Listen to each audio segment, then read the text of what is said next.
Assalamualaikum warahmatullahi wabarakatuh. Perkenalkan, nama Bunda Ananda Dema Areta, Bunda dari Bunda Literasi Kelurahan Sungai Tuhajaya. Bunda kali ini akan cerita rakyat dari Sumatera Selatan yang cerita layang. Tersebutlah sebuah kisah dua orang humbulalang kakak beradik yang tersohor. Mereka bernama Ratu Tunggak Rantau, Sawangan Remas, Tanduan, dan adiknya Cerita Layang. Ratu Tunggak Rantau mempunyai 3 orang anak, yaitu Ita Manis, Sindiran Dewa, dan bungsu bernama Dewa Pesindiran. Ratu memerintahkan Tanjung Landan dengan menolong, sedangkan Cerita Layangan sejak berumur 10 tahun meninggalkan negerinya tanpa meninggalkan pesan dan tak ada kabar beritanya. Suatu hari, ketika Cerita Layang sedang duduk di tepi laut, ujung Tanjung di Pulau Rencong, terlihat olehnya Pangeran Cilibumi Anyer belayar menuju ke hulu, ketahuan untuk menagih hutang. Kabarnya, Pangeran Cili selalu menabur racun bila orang yang berhutang tidak mau membayar hutangnya. Melihat gelagat tersebut, Cerita Layang mencegat laju Pangeran Cili. "Pangeran Cili, sebaiknya kau urungkan niat jahatmu itu.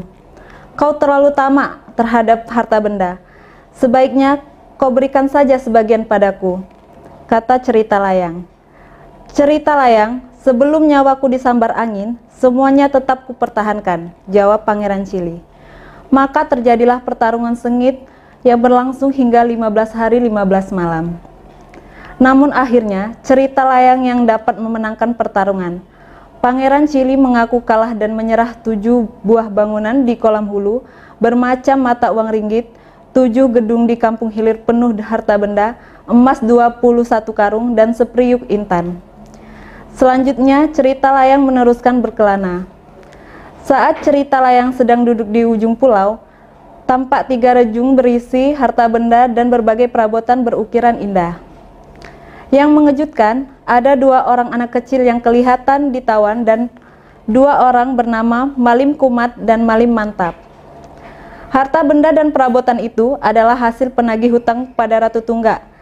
Sebelum berkeluarga, Ratu Tunggak rupanya dulu suka berjudi. Kabarnya setelah diambil semua hartanya, kehidupan Ratu Tunggak menyedihkan. Rakyat Tanjung Landan menjadi tidak tentram dan sering terjadi bentrok antar warga. "Wahai penghulu rantau, aku sengaja mencegatmu. Tampak olehku kalian telah berbuat tidak baik. Sebaiknya kau lepaskan kedua anak itu," kata Cerita Layang kepada Malim Kumat dan Malim Mantap. Namun, kedua penghulu rantau tersebut tak mau menyerahkan kedua anak tersebut, sehingga terjadi pertarungan seru antara mereka. Sedangkan kedua anak yang terikat di batang pohon, Sindiran Dewa dan Dewa Pasindiran, dapat meloloskan diri dan segera melarikan diri masuk ke dalam hutan. Namun di suatu tempat, Sindiran Dewa dan Dewa Pasindiran sepakat berpisah untuk mengadu nasib sendiri-sendiri. Sindiran Dewa sampai di Muara Bengkulu dan menetap di sana.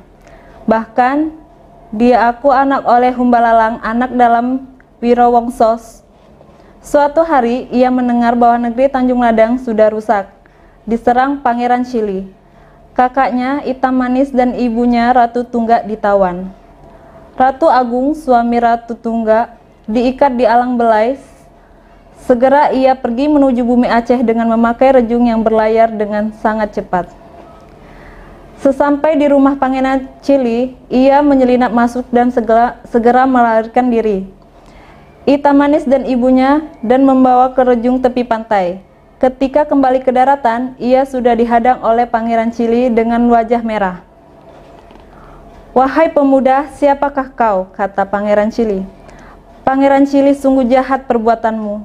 Aku bertarung melawanmu. Ketahuilah, aku anak Ratu Tanjung Landan," teriak Sindiran Dewa. Terjadilah pertarungan seru.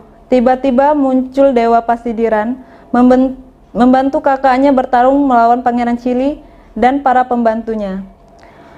Suasana sangat kacau akibat pertarungan. Cerita Layang juga terlibat dalam pertarungan. Ia menjelaskan pada Sindiran Dewa maupun Dewa Pasindiran, bahkan ia adalah adik Ratu Tanjung Landan. Keduanya gembira telah bertemu pamannya yang menghilang puluhan tahun. Selama setahun mereka berperang melawan Pangeran Chili dan anak buahnya, hingga akhirnya Pangeran Chili terbunuh dan anak buahnya menyerah. Perang pun berakhir. Mereka pun kembali ke negeri Tanjung Ladan. Saat sampai di Tanjung Ladan, sindiran dewa melepas alang balai tanpa bapaknya diikat. Mereka berpeluk haru akhirnya dapat bertemu setelah lama berpisah. Ketika sampai di rumah, Ratu Agung bertanya, "Siapa orang ini?" Ita manis tertawa. "Ayahanda, inilah paman cerita layang." Menangislah Ratu Agung bersyukur dapat berkumpul lagi dengan adiknya itu. Setelah beberapa saat, sindiran dewa menggantikan Ratu Agung menjadi raja di Tanjung Ladan. Cerita layang memutuskan menatap di Tanjung Ladan dan tidak akan pergi merantau lagi. Bahkan menganggap ketiga anak Ratu Agung sebagai anaknya sendiri. Itulah cerita dari Bunda. Terima kasih. Wassalamualaikum warahmatullahi wabarakatuh.